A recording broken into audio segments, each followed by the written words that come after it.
նշել եք, որ ընթացիկ հաշվի պակասորթը 2024 թվականին նախորդ տարվա համեմատ վատթարացել է կազմելով հնայի 4.6%-ը։ Վատթարացումը հիմնականում պայմանավորված է եղել ծառայությունների հաշվեկշռի վատթարացմամբ,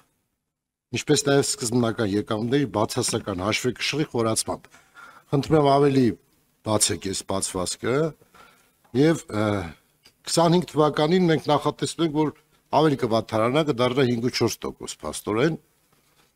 այսինքն հնայի 5.4%-ի պակասորթի պայմանները կարծում եմ մի քիչ ժողովրդի լեզվով ասած միգուցե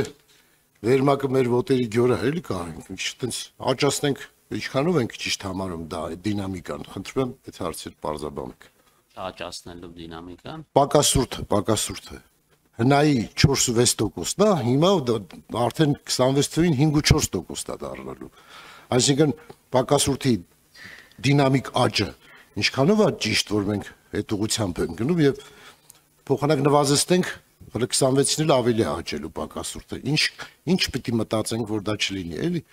Ինչ միջոցառումներ կարելի անել, որ այդպիսի աճ չունենանք։ Պակասուրդը որովհետեւ անհանգստացնող է, ես 3% շրջանակներում կհամարեի նորմալ։ Այդ 5.4-ը արդեն բավականին բարձր է։ Ես ճիշտ եմ հասկանում, որ դուք չեք խոսում մեր բյուջեի պակասուրդի մասին, թե դրա մասին եք խոսում, թե խոսում եք արտաքին բյուջեի պակասուրդի մասին եմ խոսում։ Բյուջեի պակասուրդը 2024 թվականի համար պլանավորված էր 4.6%։ Փաստացի իրականացվել է 3.7%, այսինքն փաստացի պակասուրդը 2024 թվականի եղել է 3.7%։ 2025 թվականի բյուջեով պլանավորվել է 5.5% պակասուրդ։ Եվ մենք 2026 թվականի համար 1%-ային կետով այդ պակասուրդը նվազեցնելու ենք։ Եվ ես երեք դրա մասին առիթ ունեցա ասելու,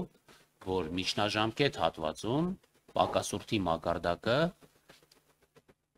ամեն տարի մոտավորապես 1%-ային կետով նվազելու է եւ 2028 թվականին հասնելու ենք 2.8%-ի, այսինքն ձեր ասած 3%-ի մակարդակով։ Ավելին, միջնաժամկետ ծախսային ծրագրով, որտեղ մենք 5 տարվա հորիզոն ենք տալիս, մենք նպատակ ենք դրել մեր առաջ մինչև 2030 թվականը պակասուրդը նվազեցնել 1%-ի։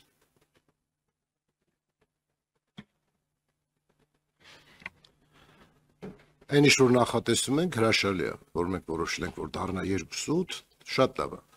Բայց հիմա այս պահին մենք ինչի չենք մի քիչ մեր ծախսայի մաս հնարավորություն չունենք կրճատելու, որ 5.4% չդառնա պակասուրդը, սա նկատի ունեմ։ Շնորհակալություն։ Տեսեք, 2025 թվականի բյուջեն կազմելուց մենք որոշ ծախսեր առաջ ենք բերել, որպեսզի իրականացնենք ավելի շուտ եւ դեֆիցիտը ավելացնելու հաշվին, որտեղ մենք չէինք ուզում այդ ծախսերը անեինք 26-27 թվականին, պետք էր անել 25 թվականին։ Դա վերաբերվում է Պաշտպանության նախարարության գծով որոշակի առաջանցիկ ծախսեր անելուն։ Մենք 2026 թվականից արդեն ունենք ֆիսկալ կոնսոլիդացիայի կամ դեֆիցիտի նվազեցման սցենար, որի մեջ նաև բնականաբար հիմնական անելիքները ոչ միայն վերաբերվում են եկամուտների ավելացմանը, այլ ծախսերի աճի զսպմանը։ Եվ դա տեղի է ունենում, իհարկե սա ցավոտ process է, որովհետև մեր վերջին տարիներին մեր ծախսերը մեծ աճ չեն արձանագրել եւ հիմա պետք է այդ աճի տեմպը դանդաղեցնենք եւ ունենք այո, ինչպես առիթ ունեցա ներկայացնելու որոշ նախարարություններ, որտեղ նվազեցումներ ունենք, որպեսզի կարողանանք ապահովել որոշ կառավարության ծրագրով ստանձնած որոշ պարտավորությունների